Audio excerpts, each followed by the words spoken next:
Harold Hodge, we now know was a co-orchestrator of the human radiation experiments in which citizens in hospitals at Rochester and in Oak Ridge were injected with plutonium by scientists under Harold Hodge's direction. And there's a whole book written about that. That's right. We know about Harold Hodge in part because of the work of investigative reporters such as Eileen Wilson, who won a Pulitzer Prize for discovering the names of the people who had been injected with plutonium. Harold Hodge's name surfaced in that book and surfaced in the subsequent presidential inquiry into the human radiation experiments. You join the dots.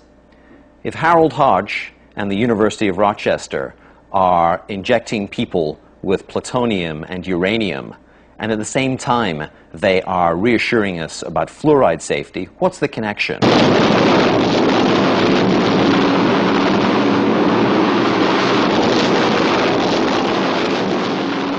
So what was the connection? Harold Hodge was the chief toxicologist of the Manhattan Project, the group of scientists and engineers who developed the atomic bomb in World War II and in the early years of the Cold War. Hodge was responsible for investigating the toxicity of many of the chemicals used in the production of the atomic bomb, and one of the chemicals of major concern was fluoride. The Manhattan Project needed enormous quantities of fluoride to make nuclear weapons, to make the bomb that was dropped on Hiroshima. So the Manhattan Project were concerned about fluoride toxicity.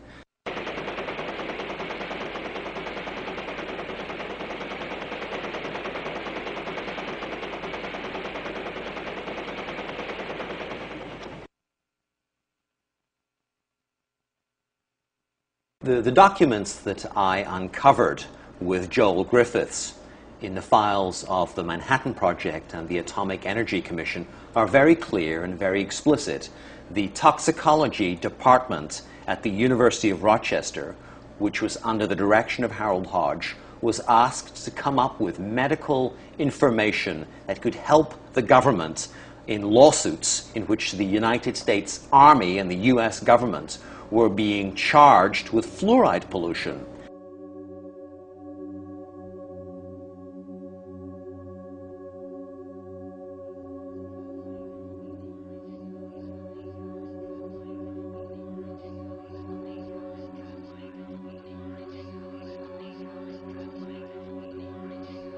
As has now been revealed by declassified government documents, the publication of scientific information collected by Atomic Energy Commission scientists such as Harold Hodge that could increase the chance of litigation against the bomb program by workers or downwind communities was forbidden. If water fluoridation was found to be harmful, then the US bomb program, as well as many other fluoride polluting industries, would have been open to massive litigation. So there's not a hope that Harold Hodge would ever say that water fluoridation was dangerous or that fluoride in small doses was toxic, because if Harold Hodge were to say that, it would have pulled the rug out from under the US Army and from under the project to build nuclear weapons.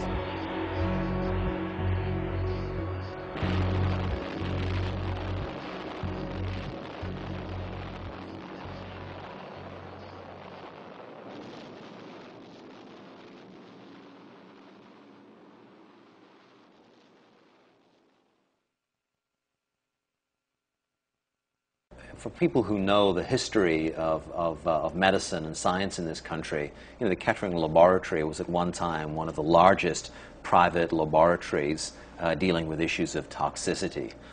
It was a very well-funded laboratory, and its director, Robert Kehoe, was a very senior figure in the public health establishment. Today, we know Kehoe's name best for his career-long defense of the safety of adding lead to gasoline. Kehoe spent a professional lifetime from his pulpit at the Kettering Laboratory assuring the nation that lead added to gasoline was entirely safe. Of course, that's been thoroughly discredited. The toll of health injuries, of neurological injuries to children alone from adding lead to gasoline is almost incalculable. And for that, we really can thank Dr. Robert Kehoe. He soldiered on lead's behalf for his professional lifetime, and he did so being paid by the Ethyl Corporation, who were the makers of tetraethyl lead. The same job that Robert Kehoe did laundering lead's image on industry's behalf, he did for fluoride. Kehoe, along with Harold Hodge, was a leading defender of fluoride safety in the workplace, and he also was a leading promoter of water fluoridation.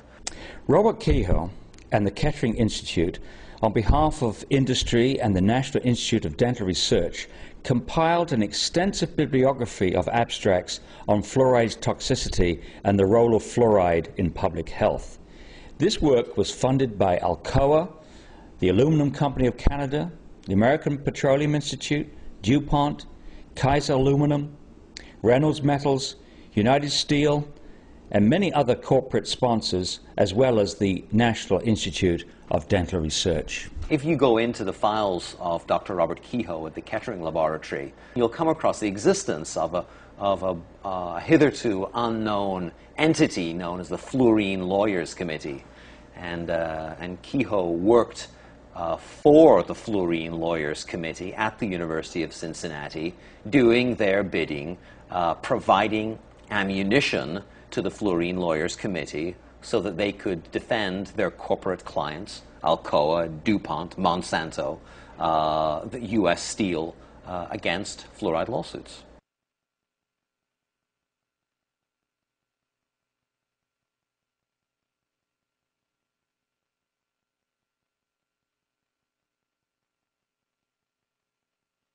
In Robert Kehoe's files, there is a medical study which was a state-of-the-art $100,000 study in which beagle dogs were given fluoride to breathe in conditions which approximated the working conditions for men and women in the aluminum industry or in any fluoride industry.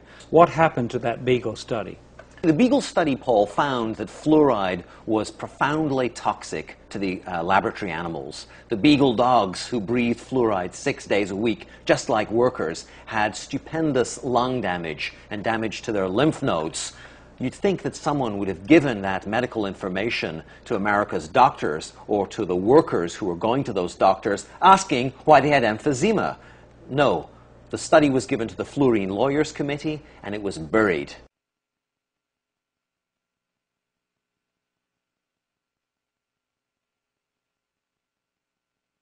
The book makes clear for the first time that the selling of fluoride to the American public was done by the best in the business, by the father of public relations, Edward Bernays. Edward Bernays is Sigmund Freud's nephew, and he was a Machiavellian genius, small in size, yet cast a towering shadow over the 20th century. Bernays understood that there was a liberal sentiment coursing through the 20th century, and that if you could hitch your commercial wagon to that star, then you could make your clients a lot of money. In 1916, Bernays had suffragettes march in the Easter parade in New York City holding cigarettes as torches of liberty. And he cooked up that scheme on behalf of the American Tobacco Company and its director, George Hill, who was paying Bernays' salary. Well, my book uncovers correspondence between Bernays and the National Institutes of Dental Research. Bernays was asked to come to Washington by the NIDR to help create their PR campaign to sell fluoride to the nation. Bernays understood that people have an unconscious trust in their doctor or their dentist, and if you can persuade doctors and dentists that fluoride